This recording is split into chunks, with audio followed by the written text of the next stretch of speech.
Vous connaissez tous ce discours-là? Vous compatriotes, soyez les bienvenus dans notre grande patrie du Congo belge. La tâche qui vous est confiée de remplir est très délicate et demande beaucoup de tact. Il y a une partie de ce discours que je souhaite partager avec vous. Écoutez.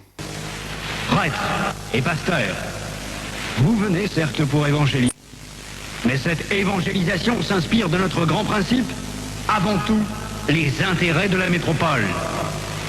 Le but essentiel de votre mission n'est point d'apprendre aux Noirs à connaître Dieu. Ils le connaissent déjà depuis leurs ancêtres. Ils prient et se soumettent à Nzambi Mpunu, que je sache, et aussi à Nzambi Mawezi. Ils savent que tuer, voler, coucher avec la femme d'autrui, calomnier, insulter est mauvais. Ayons le courage de l'avouer, vous ne venez pas leur apprendre ce qu'ils savent déjà.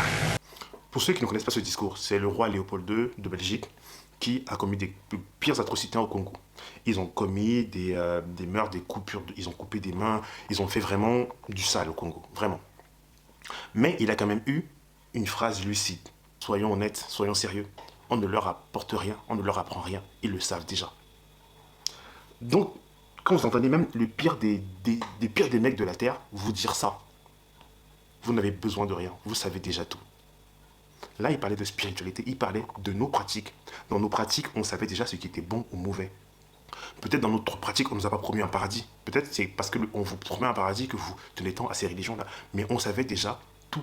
Ils ne nous ont rien apporté comme savoir-faire religieux, comme savoir-faire spirituel. On pratiquait déjà. Il faudrait que vous le compreniez. Même la pire des espèces d'hommes sur cette terre vous le dit. Mais non, vous avez besoin d'un gourou. Vous avez besoin que quelqu'un vienne de 6000 km pour vous dire que j'ai reçu un message de Dieu. Il veut que tu te comportes comme ça. Il veut que tu te repentisses, mon fils. Il veut que tu donnes l'argent pour construire des grosses villas, des grandes mosquées, des grandes églises. Et là, tu auras ta place au paradis. C'est ça que vous voulez? Alors que vous n'avez besoin de rien. Vous avez déjà tout avant qu'on ne vous apporte tout ça. Réveillez-vous les gars, réveillez-vous.